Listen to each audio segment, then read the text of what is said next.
Hello, I'm FGX3Cat, and Minecraft is a game which is all about shaping the world and building your vision inside of the game. At least that's what it is to most people, but what if it was possible to beat the entirety of the game without having ever placed a single block yourself? Would it be possible to only destroy and to kill things all the way to the end? My immediate thought was no, of course that's not possible, because there are challenges to try and beat Minecraft while placing fewer than 10 blocks or 5 blocks, but what if we placed literally 0 blocks in the course of the entire game? Would it be possible? That's something I wanted to find out in today's videos. So to make this an entirely fair challenge, we're going to be starting a brand new world from scratch. It's going to be on hard difficulty, and it's going to be a blank seed. This means Minecraft will create an entirely random seed, which is the way to make it entirely fair, because it's a world that nobody knows, not even me, and it means that we can go into a fresh new experience and see if we can defeat the Ender Dragons from scratch, because that's how you define beating Minecraft. There is an official end. A lot of people admittedly don't ever bother with it, but there is an end to Minecraft. There is an Ender Dragon, and once you slay the dragon and go into the portal, the end credits roll, and that is when the game is complete. So can we get there without placing a single block? We can destroy all the blocks we like, but we can't place a single one. And that's the challenge today, but obviously we have to lay down some ground rules. I think that's going to be important. So first of all, we need to clarify exactly what a block is, because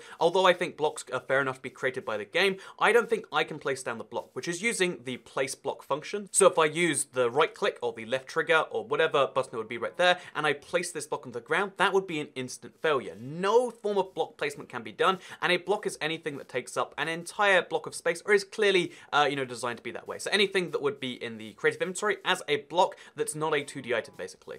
Or to be more clear about this, a block is a very easily definable thing, but anything that is super solid that you can jump, stand on, etc. should be considered a block. So for instance, I would say that water is not a block, but ice clearly is. Ice is clearly a block in the game. Ladders are not a block, but a wood plank on the ground is, or a wooden stairs, or a wooden slab. All these sorts of very solid items are blocks, whereas a painting or a ladder or, water are not blocks, because again, they can coexist alongside these other blocks. They're not necessarily the full space, and you can go through them freely. So yeah, also air is not a block, etc, etc. Okay, now we're clear, let's dive right into this. But because I can't place blocks, I can't create a house. This means so many of the basic functions in Minecraft, such as crafting, such as a furnace, are unavailable to me, and although, you could foreseeably try and go about those things, my plan is to try and find one naturally generating in the world, because a thing you might not be aware of is the fact that you can find both of those structures inside an NPC village. So my entire goal today is to find an NPC village, which I have to do on foot, and which I have to do only finding food along the way, because I can't cook any food without a furnace, and I can't craft a boat or anything like that. I can't find any of the basic things I need to travel without finding a village. We also have another key timer on us, and that is the sun. So the sun tells us what time of the day it is. It's roughly noon Minecraft time right now. As soon as the sun goes down, if we don't have a house, we're in some pretty dire situations, because I don't have a pickaxe, I can't really go mining, I can't do a lot of the key functions I need to, so I kind of just need to wait in a cave until morning, which is not ideal given how caves are caves. So although it's not particularly useful for this run, it is really cool that this random seed does come with a huge mesa biome, including a mesa Bryce. Wow, yeah, so this might be useful for later. We'll come back here, if nothing else. And for now, we're going to pray that the desert, which is just alongside it, comes with some form of desert village. The game just kind of gives you the need to do it. It never tells you to mine. It's just like, well, your life will be a lot easier if you do. And speaking of life being easier, I think we've just found a desert temple, kind of in this tiny desert next to the mesa. So I'll go for it, I guess. Wait, no, I can't go for it because I can't place blocks, meaning if I go into that place, I basically can't get out because I can't stack myself out there. If I could make ladders, I probably could. But again, I literally don't have the ability to get myself out right now. So here is the current situation. The night is coming. I haven't found anything. So we're spending the entire night on hard difficulty, where we can be, 2 or 3 shotted by skeletons. We're going to be spending this entire time desperately looking for shelter in the dark. If we ignore the fact that I'm basically already dead, and I'm walking through a desert at night surrounded by monsters, I think this run's going to go pretty well. Okay, so this is an incredibly ballsy move to make this early on in the game, but finding Enderman is usually the worst part of any one of these, like trying to beat Minecraft in a challenge run. So I feel like it might be worth going after the Enderman now, because this is an alright place to do so. We've got a little mountain we can try with, and I'm going to try to skip so many steps ahead and try to kill an Enderman this early on. Well, he just teleported away. Good fight. I don't know why he did. But maybe it's a good sign. Maybe that's a good idea, that we should just let him do that. Seriously, my hunger bar is depleting slowly but surely. I'm about to lose the ability to sprint, but we have found ourselves a village. 2 villages next to each other, actually, which is more than perfect. They should have what we need. If one of the villages doesn't have it, the other one probably does. So yeah, there's 2 structures we need more than anything else. One is a library, because they have crafting tables, and one is a blacksmith furnace, because they have the furnaces that we want. So as long as we have at least one of those things each, then we should be able to craft and we should be able to smelt. So here is our crafting table. Now we can officially make the basics that we need. So we can make a bed, sleep through the night, for instance. Although we can't place the bed. Oh no, we can't sleep through the night. So we can make a sword, for instance. We can make all these basic things that we want. Although I'm going to wait until later when I have stone for that. Side note, I don't know if anyone else saw this in the background, but there's literally 2 creepers in that house of them. And I'm just saying, that seems like a real scary situation to be in if you're a villager. So yeah, beetroot is one of my least favorite items in the game because by itself, it is such a worthless food. But if it keeps us alive, it keeps us alive. Remember, on hard difficulty, you literally can starve to death. And oh, here we go, just perfect. It is a blacksmith with a furnace. So we have furnaces, we have crafting tables, and we have a free chest with 4 obsidian. I can't use it though because I can't place blocks. As well as some iron armor, which will keep me alive, and some food, which will keep me alive in a different way. So the bad news regarding the village is it seems all of the villagers are slowly becoming husks. So that's not ideal. That's definitely not ideal in the slightest. Well, okay, at least they die instantly when they do get converted. So yeah, this village is not only going to be my only crafting table, as well as a furnace, but it's also going to give me access to some caves, it seems, and some caves which are already lit up, which means no torches required. Because even though I don't think torches do count as a block, we'll try our best not to use them anyway, just because, you know, they're on that like edge case of like, some people will say that it counts as a block, so without torches, we can still use most of this cave, because there's lava lighting up.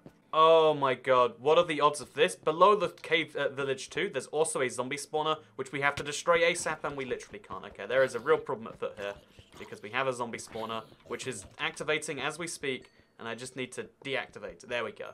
Yeah, love me some rotten flesh and some coal. Oh, some diamond horse armor and some iron. So yeah, this iron is going to come in super critical later, I do think. So because I want to get a source of light, which again, cannot even be considered in the slightest a block, you know, by any definition of the word, one of the things that I'm going to be deciding to do is I'm going to try and get myself some flint, because now I have some steel, I can make a flint and steel with that, and that means I can make at least a temporary source of light. And it's also going to be handy for helping us reach our second goal, which is going to be that of making a nether portal. So to make a nether portal, we need to get really low down, and we need to find some lava, a big pit of it. So yeah, we're going to have to go pretty deep for this. Side note, this is the most excessively dangerous way to make a cave below ground, but it looks kind of cool, and it does get lit up for free, so there's that. Again, I appreciate how excessively dangerous this is, but I do want a light source in that new cave too. So I'm just going to use the lava, and I'm going to try and hope that it pokes all the way through. Yeah, just like that, we've now got a light source for our caves that doesn't involve placing anything ourselves. It's a lava lamp, or just lava, minus the lamp. And I think we found our match. So checking this is 5 blocks deep, again, another just nightmare of an issue about being able to place blocks, because usually you can just kind of sink your gravel in, see how well that goes. In our case, I think we have to mine underneath it and see how far below we can see the lava above us. Again, incredibly complex, very risky, but it's what we've got to do because we cannot place any blocks. As you might be aware from the title and the fact that it's been referenced all video. If you're not aware. Oh! No way! Just found some diamonds while looking for the lava. So if my pickaxe breaks before I can make myself a staircase out here, I think it's all over for me. Oh, thank God. If you look at the pickaxe, it literally has that much durability. I was almost stranded down in the mines. We found an Enderman, and we found him, again, in kind of tricky times. But I think this is our opportunity to strike him. 3 hits and you are dead from an Enderman. That is how destructive they are. And that's with armor on too. But we got our first ender pearl of the run super early on, too, I'd like to clarify. And given that we need 12 of those to succeed in any given run, it's so nice to just have that out of the way and done. But we do now have enough iron to make ourselves an iron chest plate. We could also make a helmet, but I think for now, I mean, you look cooler when you don't wear the helmet anyway, and I'll keep the iron just in case we need it later. So let's go down underground, and let's get ourselves those diamonds, and try and get ourselves a thing. Oh, no, we need a bucket. That's what I should do. So while we go underground in our little lava cave, I'll use this as a quick opportunity to remind you that if you want to see this entire run, one of the things I'm committed to, because there's not enough of it on YouTube, is honesty and, like, you know, giving you the thing to check it. So if you want to see this entire run in raw gameplay, or at least the first hour or two of gameplay, my first session on this, you can check the link in the description and you'll see the full, even with the awkward silences, the pauses, all the things where, like, it's just the first hour or two of pure gameplay. You'll see that in the comments, in the links down in the description, if you want to watch it all. If you don't want to, guess what? This video continues with a purple flower randomly found next to the lava. Now we can mine these beautiful, beautiful diamonds. Oh, there's at least 3 of them. That means diamond pickaxe could be inbound. And, oh, we could make an enchantment. Oh, we can't really do much with any of this. Also, I've never seen diamonds this low with lava below them. Like, I didn't know diamonds could go down to bedrock themselves. So you might be able to hear it very faintly in the background, but it's actually thundering in Minecraft right now, which is usually a bad time to be going outside. So it's a good time that I'm just inside dealing with my cave right now. So it's at least 5 blocks deep over there. But in some places it's not 5 blocks deep. So we have to go quite far into this to find out where it's that many blocks deep. But it does at least get that deep at some point. I know that's a lot of words I just said, but hopefully that makes sense to you. So interestingly enough, the Enderman from earlier didn't despawn, which means that right now, because he's just inside the zone of not rain, or he's about to walk out of that, we can actually attack him and he's going to start going crazy and hopefully die from the rain and not me. Let's do this. Okay, I'm nervous. Oh, second ender pearl. Secured. So this is a bit of a tedious process, but the basic plan here is to make a nether portal solely by doing this little technique here. Then we dig to the side of the nether portal, and then things go magic, I think. Wait, no. Okay, so we've made ourselves a nether portal-sized hole here, at the very least, but now we need to make a way into it, and we need to give it a top, which is where this gets kind of tricky. Again, I doubt anyone is, like, that level of suspicious, but last time, because the editor didn't include the nether portal making sequence, because he didn't assume it was interesting, and I've had, like, so many people email me saying, like, oh yeah, I've caught you out, mate. And I said, no, it's like this. And he's like, nah, I reckon I just caught you out and you emailed me. It's like, well, I mean, why email? Like, if I had the most ridiculous responses to... Okay, there we go. All of that sort of stuff. Oh, God. Oh, gosh. Oh, God. How do I stop that? Okay, I lost my water. But I made some hardstone, so there's that. But yeah, let's do this now. It's going to be tricky, but we need to make some obsidian on top of this. And just like that, I think you'll find we have what is technically a nether portal, I think. Yeah, definitely a nether portal.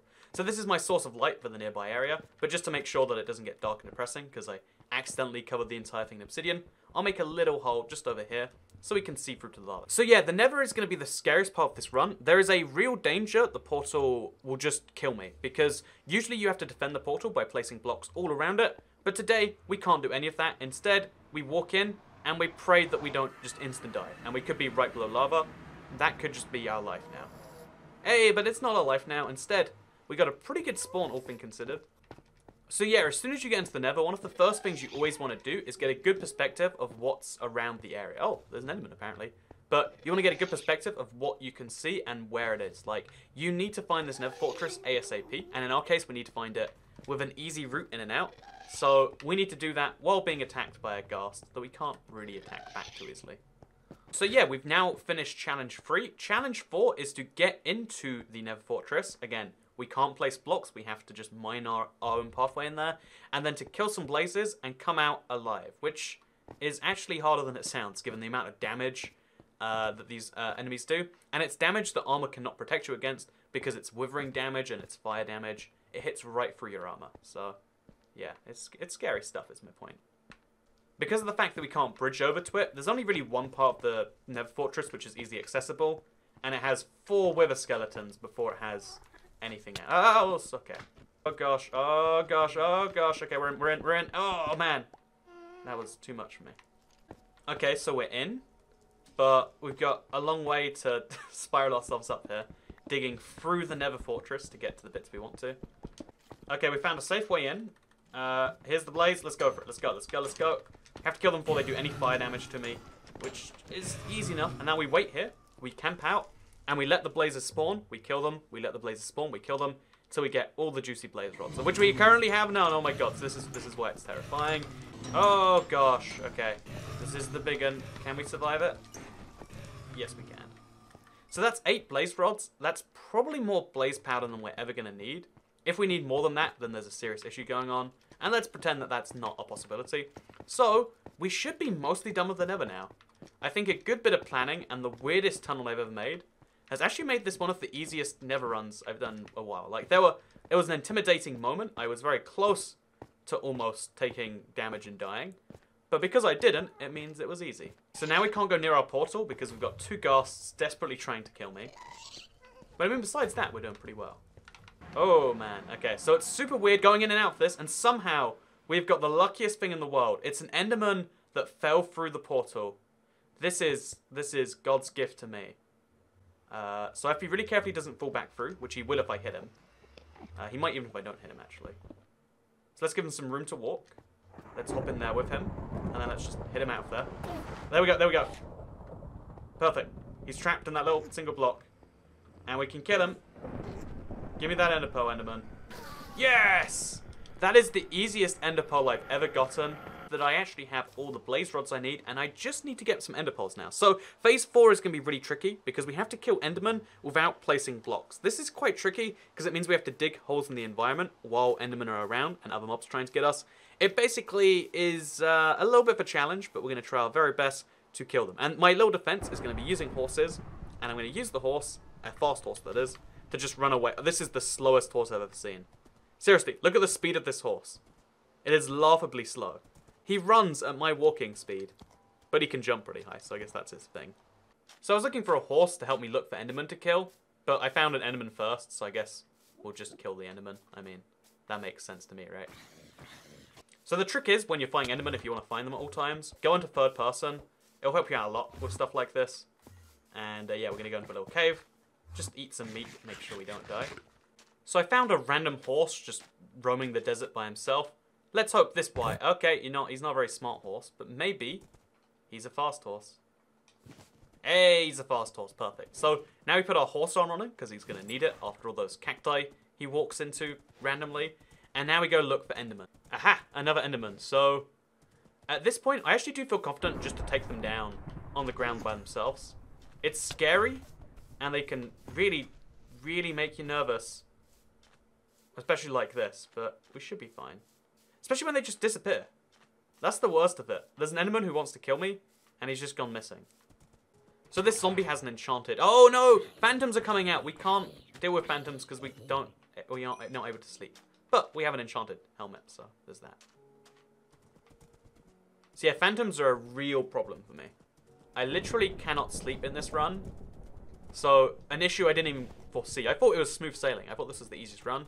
No, it's one of the hardest. We have to deal with phantoms the whole time, who are not deterred by anything, and keep spawning if you don't sleep. Oh, I found a glitch. Oh no, okay, so this is a glitch that I think killed me one time. But I literally can't run past this point in the game without getting off. Oh no, okay. So the phantom is also trapped there. This is the weirdest glitch, but if it lets me kill the phantom, I'm happy with it. It does not let me kill the phantom. Oh my god, everything's frozen. They can still attack. I just can't see them. Their models are stuck there, but they are not. Okay, so I guess we're running too fast on our horse. We're going to just back out of the game, get back into it, somewhere safe. So yeah, a really useful pro tip it's worth knowing about is while it's raining, endermen of course won't be spawning, but what might be spawning is, or where they might be spawning, is the deserts, because it does not rain in deserts, therefore you can find some endermen there. Okay, so it's daytime now, we can't be looking for endermen, and also we can't be harassed by the phantoms, and we're going to use this as an opportunity to start looking for the stronghold. So the way we do this is we craft the eye enders using the blaze powder from the nether and the ender pearls from the enderman, and we throw one of them, and the direction it takes us in is where we head. So the handy secret we now know about bedrock is bedrock almost always, okay, so it's pretty much directly that way. Oh, we got the ender pearl back perfectly. So it's about 1/4 that way to, yeah, basically that direction. We now go in that direction as far as we can, because we now know that when you find a village, it almost always has a stronghold below. Or rather, to put that in the better, put that in the context where it makes sense, strongholds in Minecraft Bedrock almost always spawn below villages,